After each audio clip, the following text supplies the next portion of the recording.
एक जंगल में भूतिया चिड़िया की आत्मा रहती थी। जंगल के छोटे मोटे जानवर पकड़कर वो उन्हें खाकर अपना पेट भरती थी। ऐसे ही वो डेली एक दो जानवर खा जाया करती थी। धीरे धीरे जंगल से सारे जानवर खत्म होते जाते हैं और एक दिन भूतिया चिड़िया की आत्मा ऐसे ही जंगल में घूमती रहती है, लेकिन उसे एक भी जानवर खाने को नहीं मिलता। लगता है आज भी भूखा ही रहना पड़ेगा। सुबह से शाम हो गई घूमते घूमते, पर एक भी शिकार हाथ नहीं आया। चलते चलते भूतिया चिड़िया की आत्मा जंगल के बाहर चली जाती है तो उसे नदी पार दिखता है कि कुछ बच्चे बॉल से खेल रहे होते हैं। खेलते खेलते बॉल भूतिया चिड़िया की आत्मा के पास आ जाती है। उनमें से गोलू नाम का बच्चा भूतिया चिड़िया की आत्मा के पास आता है। आजा बेटा मेरे पास, ले अपनी बॉल ले। अब मैं तुझे खाकर अपनी भूख मिटाऊंगी। जैसे ही गोलू बॉल लेने के लिए उसके पास जाता है तभी वो उसे उठाकर खा जाती है। ये सब देखकर बच्चे काफी डर जाते हैं और वहाँ से भाग जाते हैं। ऐसे तो कोई बच्चा दोबारा यहाँ खेलने नहीं आएगा और जंगल के जानवर भी खत्म हो गए हैं। अगर ऐसा ही चलता रहा तब तो मैं भूखी ही मर जाऊंगी। बिना खून के मुझे कुछ तो करना पड़ेगा। ये बच्चे पढ़ते तो होंगे ही, क्यों ना मैं एक सुंदर चिड़िया का भेष लेकर इन बच्चों की टीचर बन जाऊं। ऐसे मुझे बहुत सारे बच्चे खाने को मिल जाएंगे। ऐसा कहकर वो एक सुंदर चिड़िया का भेष लेकर शहर के जंगल में चली जाती है और टीचर की नौकरी देखने लगती है। सर, मुझे छोटे बच्चों को पढ़ाने के लिए टीचर की नौकरी चाहिए। क्या मुझे यहाँ टीचर की नौकरी मिल जाएगी? हाँ मैम, हमारे यहाँ छोटी क्लास के बच्चों के लिए एक टीचर चाहिए थी। क्या आप छोटे बच्चों को संभाल सकती हैं? हाँ, क्यों नहीं। मैं एक माँ हूँ और मुझे बच्चों को संभालना और उन्हें पढ़ाना दोनों अच्छे से आता है। तो ठीक है, फिर आप आज से ही यहाँ ज्वाइन कर लीजिए। Thank you sir. ऐसा कहकर भूतिया चिड़िया की आत्मा वहाँ से 5वीं क्लास में जाने लगती है। वो क्लास में देखती है कि कुछ बच्चे इधर उधर भाग रहे होते हैं। भूतिया चिड़िया की आत्मा को देखकर बच्चे शांत हो जाते हैं। वो सबको पढ़ाने लगती है और बच्चों को अपनी प्यारी प्यारी बातों में फंसा लेती है। तभी 2-3 बच्चों को वो अपने पास बुलाती है। जब सारे बच्चे अपने काम में बिजी होते हैं तो वो उन्हें खा जाती है, पर हरी तोता उस भूतिया चिड़िया की आत्मा को रूप बदलते हुए देख लेता है और बहुत डर जाता है। कुछ देर बाद वो प्रिंसिपल कड़कनाथ सेठ को सारी बात बताता है। अरे बेटा, ये क्या बोल रहे हो तुम? वो तुम्हारी टीचर है, रिस्पेक्ट करो उनकी। और जिन बच्चों की तुम बात कर रहे हो ना, वो आज एब्सेंट है। पर नहीं सर, सच में। पर कुछ नहीं, चुपचाप क्लास में जाओ। हरी तोता चुपचाप क्लास में चला जाता है। फिर अगले दिन प्रिंसिपल उस बच्चे की बात टीचर बनी भूतिया चिड़िया की आत्मा को बताता है। आजकल बच्चे भी ना कुछ भी सुनकर आ जाते हैं और कुछ भी बोलते रहते हैं। हाँ सर, बिल्कुल। बच्चों को क्या पता क्या बोलते रहते हैं। आज इस बच्चे को ठिकाने लगाना होगा, नहीं तो इसको असलियत पता चल गई तो ये तांत्रिक बाबा को बुलाकर मुझे भस्म कर देगा। ऐसा कहकर भूतिया टूनी चिड़िया की आत्मा क्लास में चली जाती है और उसकी पूरी नजर हरी तोता पर होती है, जिसने उसकी असलियत देख ली होती है। पर जैसे ही उसे मौका मिलता है वो फिर से 3-4 बच्चों को खा जाती है, पर इस बार सारे बच्चे उसका असली रूप देख लेते हैं। अगर तुम में से किसी भी बच्चे ने बाहर जाकर किसी को कुछ भी बताया तो इस बार मैं तुम्हें खा जाऊंगी। ये सुनकर सब बच्चे डर जाते हैं, लेकिन बंटी कबूतर हिम्मत करके कड़कनाथ सेठ को सब बात बता देता है। फिर कड़कनाथ सेठ उससे पूछता है, हमारे स्कूल के बच्चे कहाँ गायब हो रहे हैं? सच सच बताओ, कौन हो तुम? क्या सर, आप उन बच्चों की बातों में आकर मुझ पर शक कर रहे हैं? कोई बात नहीं, मैं स्कूल ही छोड़कर चली जाऊंगी। ऐसा कहकर भूतिया टूनी चिड़िया की आत्मा स्कूल छोड़ देती है और ऐसे ही कई स्कूल में जाती थी और बच्चों को खा जाती थी। धीरे धीरे ज्यादा बच्चे गायब होने की वजह से पूरे शहर के जंगल में ये बात आग की तरह फैल गई और सारे स्कूल बंद हो गए, जिसकी वजह से उसे खाने के लिए अपना शिकार नहीं मिला। फिर उसी दौरान भूतिया चिड़िया की आत्मा ने एक न्यूज़पेपर में टीचर की नौकरी देखी और वहाँ पहुँच गई। वहाँ के प्रिंसिपल प्रिंसिपल ने उसे पढ़ाने के लिए रख लिया और क्लास में भेज दिया। भूतिया चिड़िया की आत्मा बच्चों की आवाज सुनकर क्लास की तरफ खुशी खुशी जाने लगी। तभी उस कमरे के अंदर जाकर देखा कि एक टेप रिकॉर्डर है जिससे बच्चों की आवाज आ रही थी। ये देखकर उसे बहुत गुस्सा आता है। इन सब ने मुझे धोखा दिया। ये सब मुझे पकड़ना चाहते हैं, लेकिन ये जानते नहीं मैं कौन हूँ। वो जैसे ही पीछे मुड़ती है तो वहाँ तांत्रिक खड़ा होता है और वो अंदर से दरवाजा बंद करके उस भूतिया चिड़िया की आत्मा पर मंत्र पढ़कर राख फेंकता है, जिससे वो भूतिया चिड़िया की आत्मा जलकर वहीं पर राख हो जाती है। रात के अंधेरे में जंगल की तरफ एक छोटी बच्ची जिसका नाम टुनटुनी था, वो रोते हुए अपनी माँ को पुकार रही थी कि तभी कालू कौआ और टुन्नू चिड़ा दोनों गुंडों की नजर उस पर पड़ती है। कालू भैया देख तो, वो बच्ची रो रही है, क्यों ना चलकर हम उसे चुप करवाएं? हाँ टन्नू, तो बोल तो बिल्कुल सही रहा है। इस बच्चे को आखिरकार चुप तो कराना ही पड़ेगा। वो दोनों इतना कहकर उस बच्ची की तरफ उसे मारने जाते हैं। तभी वहाँ पर एक भूतिया टूनी चिड़िया की आत्मा उनके सामने आ जाती है। तेरी इतनी हिम्मत तो यहाँ पर गरीब बच्ची को सताए। रुक, मैं तुझे नहीं छोड़ूंगी। आज तो मैं तुम दोनों का खात्मा करके ही रहूंगी, चाहे कुछ भी हो जाए। इतना कहकर वो भूतिया टूनी चिड़िया की आत्मा उन दोनों को अपने जादू से हवा में उड़ा देती है और अपनी शक्तियों से उन्हें मार देती है। जिसके बाद भूतिया टूनी चिड़िया की आत्मा बच्ची से बोलती है, अरे बेटा, तुम इस तरह इतनी रात को यहाँ पर क्यों रो रही हो?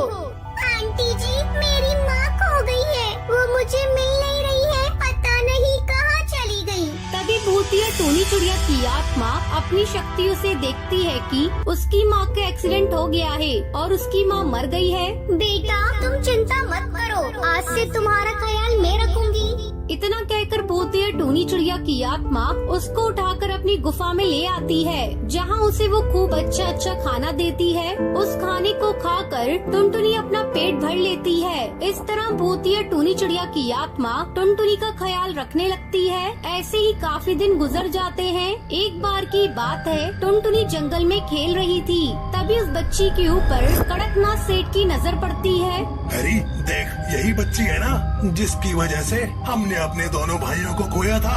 अब मैं इस बच्ची को जिंदा नहीं छोड़ूंगा। हाँ भैया, तुम बिल्कुल सही बोल रहे हो, लेकिन हम इस बच्चे को कुछ नहीं कर सकते, क्योंकि मैंने सुना है इस बच्चे की देखभाल कोई आम पक्षी नहीं बल्कि भूतिया चिड़िया की आत्मा करती है। अरे उस भूतिया टूनी चिड़िया की आत्मा का भी इलाज है मेरे पास। मेरी नजरों में एक तांत्रिक है, हम इस बच्चे को उठाकर तांत्रिक के पास ले जाते हैं, जिसके बाद हम इस बच्चे को मार भी देंगे और वो भूतिया टूनी चिड़िया की आत्मा हमारा कुछ भी नहीं बिगाड़ पाएगी। इतना कहकर वो दोनों टुनटुनी को उठाकर एक तांत्रिक बाबा के पास ले जाते हैं। जब ये बात भूतिया टूनी चिड़िया की आत्मा को पता चलती है, तब वो उस बच्ची को सूंघते हुए तांत्रिक की गुफा में पहुंच जाती है। भूतिया टूनी चिड़िया की आत्मा, तुम कौन हो और तुम इन दोनों भाइयों के पीछे क्यों पड़ी हो? तुमने इसके दो भाइयों को पहले ही मार दिया है, आखिर तुम ऐसा क्यों कर रही हो?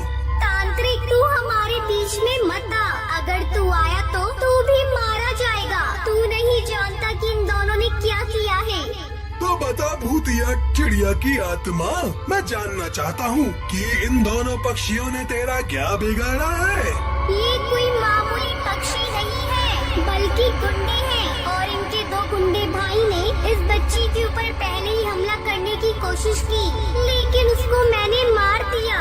अब उसी का बदला लेने के लिए ये यहाँ पर आए हैं। मुझे कैद करवा कर ये इस बच्ची को भी नहीं छोड़ेंगे। तभी कड़कनाथ सेठ चाकू उठाता है और टुनटुनी को मारने वाला होता है। तभी भूतिया टूनी चिड़िया की आत्मा अपनी शक्तियों से कड़कनाथ सेठ और हरी तोता को जलाकर राख कर देती है और उन दोनों की मौत हो जाती है। देख लिया, तांत्रिक तो इन पक्षी का साथ दे रहा था। अब इन पक्षियों की कितनी भयानक मौत हुई है। लेकिन तुम यहाँ पर पक्षियों को ऐसे क्यों मार रही हो? मुझे बस ये जानना है। मैं तुमसे वादा करता हूँ कि अगर तुम्हारी गलती नहीं हुई तो मैं तुम्हें यहाँ से जाने दूंगा। कुछ साल पहले की बात है, मैं इसी जंगल में रहा करती थी। मुझे दूसरों की मदद करना बहुत ही अच्छा लगता था, इसलिए मैं सभी की मदद किया कुछ सामान लेने के लिए गई हुई थी। तभी मुझे वहाँ पर एक बूढ़ी कबूतरी दिखाई दी जिसकी तबीयत बहुत ज्यादा खराब थी। उसकी मदद करने के लिए मैं जा रही थी, तभी मेरा एक्सीडेंट हो गया। मेरी इच्छा अधूरी ही रह गई और मुझे मारने वाला कोई और नहीं, ये गुंडे ही थे। इसलिए मैं उस दिन मर तो गई, लेकिन मेरी आत्मा यहीं भटकती रह गई। तब से मैं बुरे पक्षी को उसकी सजा देती हूँ और अच्छी पक्षियों की मदद करती हूँ। अब तांत्रिक तू मुझे छोड़ दे, तूने मुझसे वादा किया था। आज मैं तुझसे एक वादा करती हूँ, मैं यहाँ किसी को नहीं मारूंगी, लेकिन अगर यहाँ पर कोई भी बुरा पक्षी किसी के साथ गलत करेगा, मैं वापस आऊंगी और उसे नहीं छोड़ूंगी। इतना कहकर वो भूतिया चिड़िया की आत्मा वहाँ से अपने आप गायब हो जाती है। जिसके बाद टुनटुनी को वो तांत्रिक अपनी बेटी की तरह पालने लगता है और अब उस जंगल के सभी पक्षी खुशी खुशी रहने लगते हैं। चंदनवन जंगल में टूनी चिड़िया नाम की एक चिड़िया चूड़ी बनाकर जंगल में बेचा करती थी, लेकिन उसका रंग सांवला था, जिसकी वजह से सब लोग उसे कल्लो टूनी चिड़िया नाम से बुलाते थे। एक दिन वो जंगल चूड़ियों का टोकरा लेकर जाती है। चूड़ी ले लो, रंग बिरंगी चूड़ियाँ ले लो। आओ सुंदरी कौवी, टुनटुनी बहन चूड़ी ले लो। सुंदरी बहन, ये लाल रंग की चूड़ी आप पर बहुत अच्छी लगेगी। ज्यादा अच्छी भी नहीं है ये चूड़ी जो इतना गला फाड़ कर चिल्ला रही हो। हाँ सुंदरी कौवी, बिल्कुल इसकी जैसी बेकार चूड़ियाँ हैं। ऐसे ही काफी दिन गुजर जाते हैं। एक दिन टूनी चिड़िया अपने घर में चूड़ी बना रही थी, जब ही अचानक उसके घर में आग लग जाती है। बचाओ, कोई मुझे बचाओ इस आग से। उसकी आवाज सुनकर सब पक्षी वहाँ पर आ जाते हैं। कालू कौआ मोंटू कबूतर से कहता है,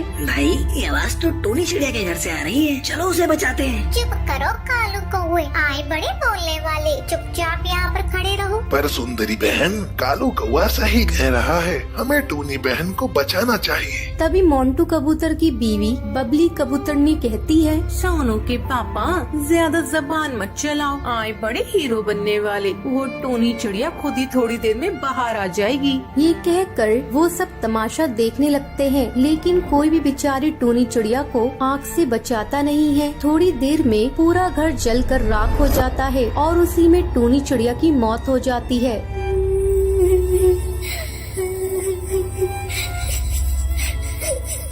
किसी ने मुझे नहीं बचाया, सब मेरी मौत का तमाशा देखते रहे। मैं किसी को भी नहीं छोड़ूंगी, सबसे बदला लूंगी। देखो मैं क्या करती हूँ। अब टूनी चिड़िया की आत्मा अपना रूप बदलकर रात में चूड़ी बेचने के लिए जंगल जाती है। चूड़ी ले लो, रंग बिरंगी चूड़ी ले लो। आओ सुंदरी बहन, चूड़ी ले लो। हाँ चूड़िया बहन, तुम्हारी चूड़ियाँ बहुत ही अच्छी हैं, लाओ मुझे पहनाओ। अब टूनी चिड़िया की आत्मा चूड़ी बेचने के बहाने जितनी भी चिड़ियाओं ने उसका मजाक उड़ाया था उनसे बदला लेती है। अब पूरे जंगल में ये बात आग की तरह फैल जाती है। मीनू चिड़िया, मुझे लगता है अगला नंबर हमारा है। पता नहीं कौन है वो जो सब चिड़िया को मार रही है। वो हमें मारने आए उससे पहले हमें जादूगरनी के पास जाना होगा। अब टुनटुनी मीनू चिड़िया के साथ गुफा में रहने वाली जादूगरनी के पास जाती है। जादूगरनी, हमारी मदद करो, हमारे जंगल में एक चिड़िया की आत्मा आ गई है, वो सब चिड़िया को मार रही है। अच्छा, तुम फिक्र मत करो, ये लो धागा, ये धागा उस चिड़िया की पंख पर बांध देना और मुझे बुला लेना। अगले दिन टूनी चिड़िया टुनटुनी चिड़िया को मारने के लिए आती है। ये लो चिड़िया बहन, आज तुम्हारे लिए रंग बिरंगी चूड़ियाँ लेकर आई हूँ। जैसे ही टूनी चिड़िया टुनटुनी को मारने वाली होती है, तभी वो उसके पंखों पर धागा बांध देती है। छोड़ मुझे टुनटुनी, तूने ये क्या बांधा है? तभी वहाँ जादूगरनी आ जाती है। बोल चिड़िया की आत्मा, तो इन मासूम चिड़िया को क्यों मार रही है? ये मासूम नहीं है, मेरी कातिल है। मैं वो ही टूनी चिड़िया चूड़ी वाली हूँ जिसका इन पक्षियों ने मजाक उड़ाया था। जब मैं आग में जल रही थी, किसी ने मुझे नहीं बचाया, मैं उस आग में जलकर मर गई।